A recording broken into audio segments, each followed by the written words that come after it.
Ravi colours இன்றைய trending பெண்களுக்கான exclusive கலெக்ஷனுடன் kurtis, palazzo pant, Patiala pant, துப்பட்டாக்கள், ஷேப்வேர்கள், நைட்டிகள், பிராண்டட் உள்ளாடைகளும் கிடைக்கும். ரவி கலர்ஸ், நேரு வீதி, ராஜா தியேட்டர் சிக்னல் அருகில், புதுச்சேரி. இருக்கு கவலை உனக்கு எதுக்கு?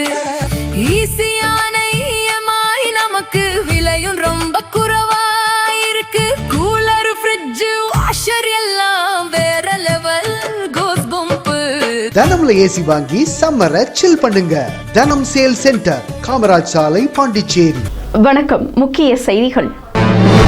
புதுச்சேரியின் முதலமைச்சராக வரும் 13ஆம் தேதி பதவியேற்க உள்ளார் ரங்கசாமி. ஆட்சி அமைக்க உரிமை கோரி கவர்னரிடம் கடிதம். புதுச்சேரியில் பரபரப்பான காலை வேளையில் சூழ்ந்த கருமேகங்கள். திடீரென பெய்த மழையால் குளிர்ச்சியான சூழல். சொகுசு வாழ்க்கைக்காக வழிப்பறியில் ஈடுபட்ட 2 கைது.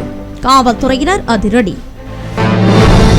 புதுச்சேரி உள்ளிட்ட 5 மாநிலங்களில் ஆண்களை விட பெண்களே அதிகமாக ஜனநாயக கடமையை ஆற்றியுள்ளனர். தேர்தல் கமிஷன் தகவல். நம்ம பாண்டிச்சேரிக்கு ரிலையன்ஸ் ஃபேஷன் வேர்ல்ட் வந்தாச்சு. குவாலிட்டியான பிராண்டட் ஆடைகள் கம்மியான விலையில. எங்க தெரியுமா? அண்ணா சாலை, ரத்னா தியேட்டர் பக்கத்துல இருக்க நம்ம ரிலையன்ஸ் ஃபேஷன் வேர்ல்ட் தான். இங்க கலெக்ஷன்ஸ் எல்லாமே ட்ரெண்டுக்கு ஏத்த மாதிரி இருக்கு. 1999 ரூபாய்க்கு மேல பர்ச்சேஸ் பண்ற அனைவருக்கும் Cello brand kettle, John Players duffel bag மற்றும் அமெரிக்கன் டூரிஸ்டர் ட்ராலி பேக் போன்ற பரிசுகளும் இருக்கு. பிராண்டட் ஆடைகள் வாங்க அண்ணா சாலை ரிலையன்ஸ் ஃபேஷன் வேர்ல்ட் வாங்க. Reliance Fashion World, Anna Salai, Ratna theatre அருகில், புதுச்சேரி. இனி விரிவான செய்திகள். புதுச்சேரி மாநிலத்தின் 21வது முதலமைச்சராக பதவியேற்க உள்ள முதலமைச்சர் ரங்கசாமி துணைநிலை ஆளுநரிடம் கடிதம் வழங்கியுள்ளார். புதுச்சேரி சட்டசபை தேர்தலில் தேசிய ஜனநாயக கூட்டணியில் என்ஆர் காங்கிரஸ் 12 தொகுதியிலும், பாரதிய ஜனதா கட்சி 4 தொகுதியிலும், அண்ணா திராவிட முன்னேற்றக் கழகம், லட்சிய ஜனநாயக கட்சி தலா 1 இடங்களிலும் வெற்றி பெற்றது. இதன் மூலம் 18 இடங்களை கைப்பற்றி மீண்டும் ஆட்சியை பிடிக்கிறது இந்த கூட்டணி. 30 தொகுதிகள் கொண்ட புதுச்சேரியில் ஆட்சி அமைக்க 16 சட்டமன்ற உறுப்பினர்களே போதுமானது என்ற நிலையில் தேசிய ஜனநாயக கூட்டணியில் அமைச்சர் பதவியை பங்கிட்டுக் கொள்வது தொடர்பாக பாரதிய ஜனதா மேலிட பொறுப்பாளர்கள் புதுச்சேரி வந்து முதலமைச்சர் ரங்கசாமியை சந்தித்து பேச திட்டமிட்டனர். ஆனால் முதலமைச்சர் ரங்கசாமி நேரம் ஒதுக்கி கொடுக்காததால் பேச்சுவார்த்தை நடத்த முடியவில்லை என்று கூறப்படுகிறது.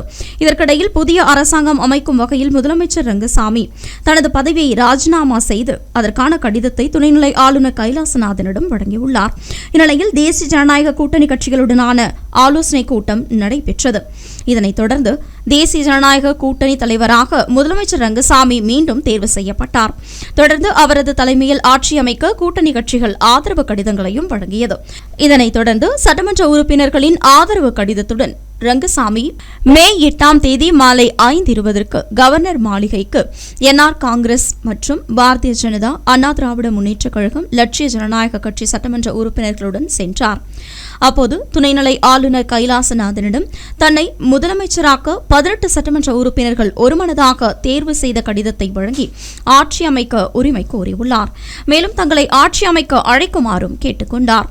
இதனைத் தொடர்ந்து ஆளுநர் மாளிகையை விட்டு வெளியே வந்த முதலமைச்சர் ரங்கசாமி செய்தியாளர்களிடம் பேசும்போது ஆட்சி அமைப்பதற்கான கடிதத்தை ஆளுநரிடம் கொடுத்துள்ளதாகவும், தேசிய ஜனநாயக கூட்டணி மீண்டும் பதவியேற்கும் என்றும், தான் வரும் 13ஆம் தேதி புதன்கிழமை காலை 10:45 மணிக்கு முதலமைச்சராக பதவியேற்க உள்ளதாகவும், அமைச்சர்கள், சபாநாயகர் பதவி யார் யாருக்கு வழங்கப்படும் என்பதை பின்னர் அறிவிக்க உள்ளதாகவும் தெரிவித்துள்ளார்.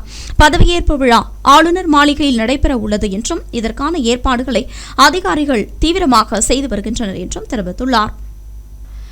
இதுவரை காங்கிரஸ் கட்சியில் இருந்தபோது 2 முறையும், என்ஆர் காங்கிரஸ் கட்சியை தொடங்கிய பின்னர் 2 முறையும் முதலமைச்சராக ரங்கசாமி இருந்துள்ளார் என்பதும், தற்போது 3வது முறையாக ரங்கசாமி முதலமைச்சராகிறார் என்பது குறிப்பிடத்தக்கது.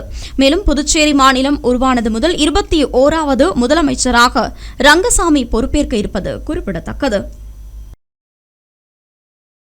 புதுச்சேரியில் பரபரப்பான காலை நேரத்தில் திடீரென பெய்த மழையால் வாகன ஓட்டிகள், பொதுமக்கள் சிரமத்திற்குள்ளாகினர்.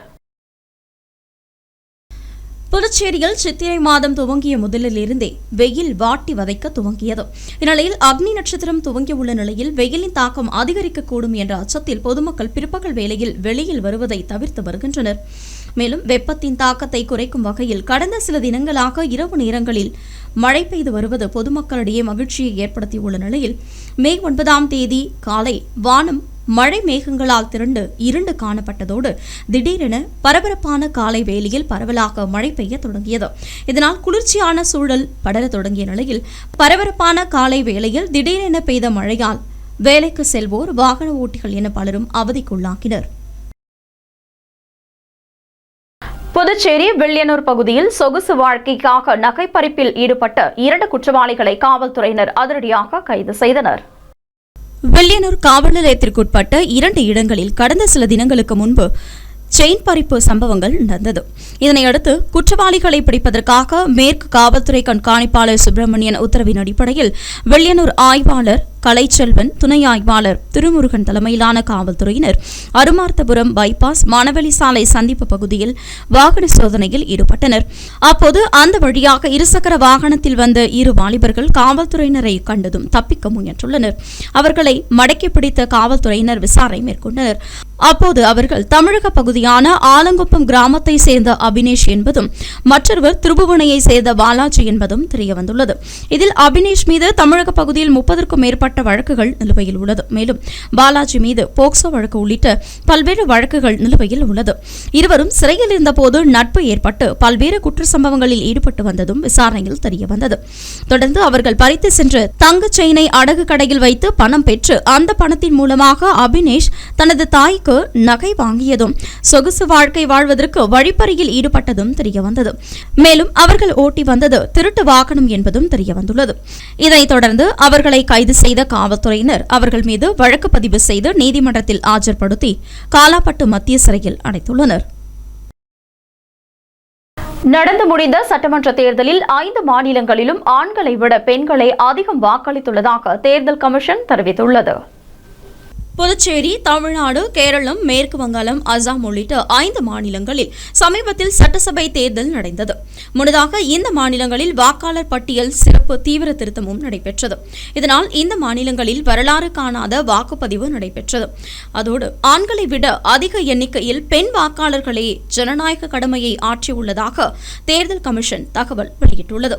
இது தொடர்பாக விவரங்களை தேர்தல் கமிஷன் வெளியிட்டுள்ள நிலையில் புதுச்சேரியில் 89.82% ஆண்கள், 91.39% பெண்கள் என 8.5 லட்சத்திற்கு அதிகமான வாக்காளர்கள் ஜனநாயக கடமையை ஆற்றியிருக்கிறார்கள் என்றும் தெரிவித்துள்ளது. இதேபோல் தமிழகம், மேற்கு வங்காளம், கேரளம், அசாம் உள்ளிட்ட மாநிலங்களிலும் நடந்து முடிந்த சட்டசபை தேர்தலில் அதிகமான வாக்குகள் பதிவானதாகவும் இதில் ஆண்களை விட பெண்கள்தான் அதிகமாக ஓட்டு போட்டிருப்பதாகவும் தேர்தல் கமிஷன் கூறியுள்ளது. மேலும் இந்த தேர்தலில் பெண்கள் அதிகம் ஓட்டு போட்டியிருந்தாலும் தேர்ந்தெடுக்கப்பட்ட பெண் சட்டமன்ற உறுப்பினர்களின் எண்ணிக்கை குறைவாகவே உள்ளதாகவும் தேர்தல் கமிஷன் தெரிவித்துள்ளது குறிப்பிடத்தக்கது. பிரான்ஸ் நாட்டில் வேலை வாங்கி தருவதாக கூறி வாலிபரிடம் பண மோசடி செய்யப்பட்ட சம்பவம் குறித்து காவல்துறையினர் விசாரணை மேற்கொண்டு வருகின்றனர். புதுச்சேரி ரோடையர்பேட்டையை பகுதியைச் சேர்ந்தவர் துரை என்பவரின் மகன் சிங்காரவேலன். பட்டதாரியான இந்த இளைஞருக்கு பிரான்ஸ் நாட்டில் வேலை சம்பந்தமாக சோனாம்பாளையம் வாட்டர் டேங்க் எதிரில் உள்ள தனியார் டிராவல்ஸ் நிறுவனத்தை கடந்த 2020ஆம் ஆண்டு செப்டம்பர் மாதம் அணுகியுள்ளார். அங்கு வேலை பார்த்த உப்பள்ளத்தை சேர்ந்த மாயவன் மகன் குமார் என்பவர் நேதாஜி நகர் குமாரின் மகன் சுரேஷ், லாஸ்பேட்டை மாதவன் என்பவரின் மகன் கவின்ராஜ் ஆகியோர் பிரான்ஸ் நாட்டில் வேலைக்காக விசா வாங்கி தருவதாக ஆசை வார்த்தை கூறியுள்ளனர். இதனை நம்பிய சிங்காரவேலனும் டிராவல்ஸ் நிறுவனத்திடம் 2020ஆம் ஆண்டு முதல் 2,80,000 ரூபாயை 3 தவணைகளாக அனுப்பியுள்ளார். பின்னர் அவர்களால் விசாவை வழங்காமல் காலம் தாழ்த்தி வந்துள்ளனர். விசாவிற்காக அளித்த பணத்தையும் அவர்கள் திருப்பி அளிக்காததை அடுத்து மன உளைச்சலுக்கு ஆளாக்கப்பட்ட சிங்காரவேலன் புதுச்சேரி ஒதியஞ்சாலை காவல் நிலையத்தில் புகார் அளித்தார். இந்த புகாரின் அடிப்படையில் காவல்துறையினர் வழக்கு பதிவு செய்து விசாரணை மேற்கொண்டு வருகின்றனர்.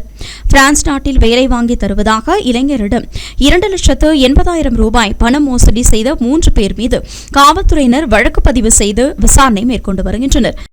புதுச்சேரியில் +2 தேர்வில் 98.57% தேர்ச்சி பெற்று அரசு உதவி பெறும் பள்ளிகள் மற்றும் தனியார் பள்ளி மாணவர்கள் சாதனை படைத்துள்ளனர்.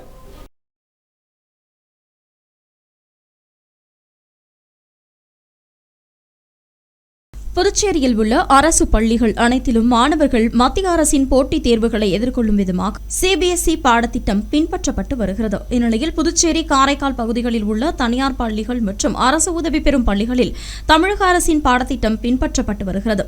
தமிழக பாடத்திட்டத்தை பின்பற்றும் பள்ளிகளில் +2 தேர்வு முடிவுகள் வெளியான நிலையில் புதுச்சேரியில் 54 பள்ளிகள், காரைக்காலில் 9 பள்ளிகள் என மொத்தம் 63 பள்ளிகள் 100% தேர்ச்சி பெற்றுள்ளது.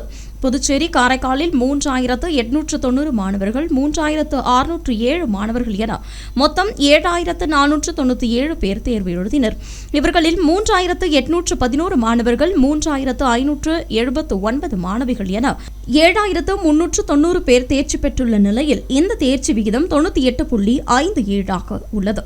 இதில் புதுச்சேரியில் 3636 மாணவர்கள், 3259 மாணவிகள் என மொத்தம் 6895 பேர் தேர்வு எழுதினர். இவர்களில் 3566 மாணவர்கள், 3236 மாணவிகள் என மொத்தம் 6802 பேர் தேர்ச்சி பெற்றுள்ளனர்.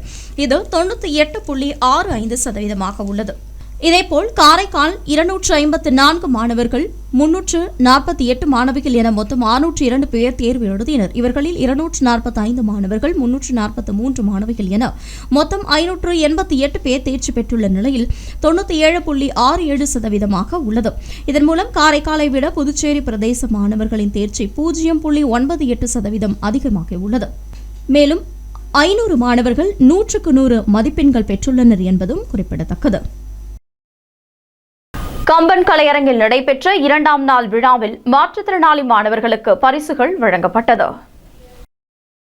கம்பன் கலையரங்கத்தின் 59ஆம் ஆண்டு விழா தொடங்கி நடைபெற்று வருகிறது. 2ஆம் நாள் கம்பன் விழாவையொட்டி நடைபெற்ற நிகழ்ச்சியில் JVS அறக்கட்டளை சார்பில் மாற்றுத்திறனாளி மாணவர்களுக்கு விளையாட்டுப் போட்டிகள் நடத்தப்பட்டு அவர்களுக்கான பரிசளிப்பு விழா நடைபெற்றது. சிறப்பு அழைப்பாளராக JVS அறக்கட்டளை நிறுவனர் சரவணன் கலந்து கொண்டு விளையாட்டுப் போட்டிகளில் வெற்றி பெற்ற மாற்றுத்திறனாளி மாணவர்களுக்கு பரிசுகளை வழங்கி பாராட்டினார். இந்நிகழ்ச்சியின் போது செயலாளர் சிவக்கொழுந்து, பாராளுமன்ற உறுப்பினர் செல்வகணபதி ஆகியோர் கலந்து கொண்டனர். நிகழ்ச்சியில் மாணவர்களின் பெற்றோர்கள், உறவினர்கள், பொதுமக்கள் பலரும் கலந்து கொண்டனர். இனி வருவது புதுவையில் இன்றைய தங்கம் மற்றும் வெள்ளி விலை நிலவரம். இன்றைய தங்கம் வெள்ளி விலை விவரம். புதுவையில் இன்றைய தங்கம் வெள்ளி விலை விவரம் வழங்குபவர்கள் முத்து கோல்ட் ஹவுஸ், பாண்டிச்சேரி. தங்கம் 1 கிராம் 13,965 ரூபாய். இன்றைய தங்கம் வெள்ளி விலை விவரம். வெள்ளி 10 கிராம் 2740 ரூபாய். இத்துடன் AMN செய்திகள் நிறைவடைந்தன. வணக்கம். புதுச்சேரி உங்கள் AMN டிவி செய்திகளை யூடியூபில் உடனுக்குடன் காண AMN டிவி பாண்டிச்சேரி சேனலை சப்ஸ்கிரைப் செய்யுங்கள். பெல் பட்டனை மறக்காமல் கிளிக் செய்யுங்கள்.